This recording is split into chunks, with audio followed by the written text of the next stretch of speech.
স্ত্রীর মহারানার টাকা অবশ্যই আদায় করবেন, স্ত্রীদের প্রতি ভালো ব্যবহার করবেন, তাদেরকে অসম্মান অথবা অমর্যাদা করবেন না। অধিকার কিন্তু সমান। অধিকার কি? বিয়ে করেছেন বলে আপনি কিন্তু নবাবজাদা নসরুল্লাহ খানের ভাইপো হয়ে যান নাই। আপনার স্ত্রী আপনার সাথে সমান অধিকার রয়েছে। চিরকাল আপনার বউ আপনার কাপড় চোপড় ধুয়েছে, আপনিও কখনো আপনার স্ত্রীর কাপড় চোপড় ধুয়ে দিন। চিরকাল আপনার স্ত্রী আপনার জন্য মশারি টানিয়েছে, আপনিও কখনো সখনো মশারিটা টানায় দিয়েন।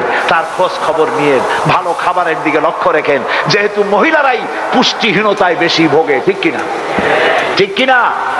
বড় বড় মাছের মাথা, পেটি পুটি জন্মের খাওয়া খায়। মেহমান নিয়ে আসছে, খাইতে মজা লাগতেছে, ঘরে আরো পাঠাই দিচ্ছে, আরো আনো আরো আনো। এরপরে মহিলারা দিতে দিতে স্বামীরে খাওয়াইয়া, ছেলেরে খাওয়াইয়া, মেহমানরে খাওয়াইয়া, তারপর হাড়ির নিচে পড়ে থাকে সামান্য সুরুয়া, ওইটুক দিয়ে কোন রকম খায়। আপনার বাচ্চা আপনার স্ত্রী পেটে ধারণ করে, তার রক্ত, তার পুষ্টি, তার ভিটামিন সবচাইতে বেশি দরকার। অথচ নারীরা বাংলাদেশের সবচাইতে পুষ্টিহীনতায় বেশি ভোগে। আপনাদের খবর নেওয়া উচিত। স্ত্রীর খাদ্য খাবারের প্রতি লক্ষ্য রাখা উচিত। রাসূলুল্লাহর স্ত্রী হযরত আয়েশা বলেছেন, আমাদের ঘরে দৌলত ছিল না, কিন্তু ঘরটা মোহব্বত দিয়ে ভর্তি ছিল। সুবহানাল্লাহ। হযরত আয়েশা বলেন, আমি গ্লাসে পানি পান করে যে গ্লাস রেখে দিলে, গ্লাসের যেখানে আমি মুখ লাগাতাম রাসূলুল্লাহ সেই জায়গায় মুখ লাগিয়ে তিনি পানি পান করতেন। স্ত্রীদের তিনি ভালোবাসতেন।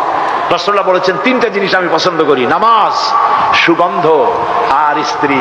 সুতরাং স্ত্রীর সাথে ভালোবাসা করুন। পরের মেয়ে লোকদের সঙ্গে ভালোবাসা করলে, কুনজরে তাকালে আমলনামায় জিনার গুনাহ হবে। আর নিজের স্ত্রীকে ভালোবেসে স্বামী স্ত্রী উভয় যখন পরস্পরের হস্ত ধারণ করবে, উভয়ের সগীরা গুনাহ আল্লাহ মাফ করে দেবে। স্বামী স্ত্রীর মধ্যে মহব্বত যে সংসারে আছে, এই সংসার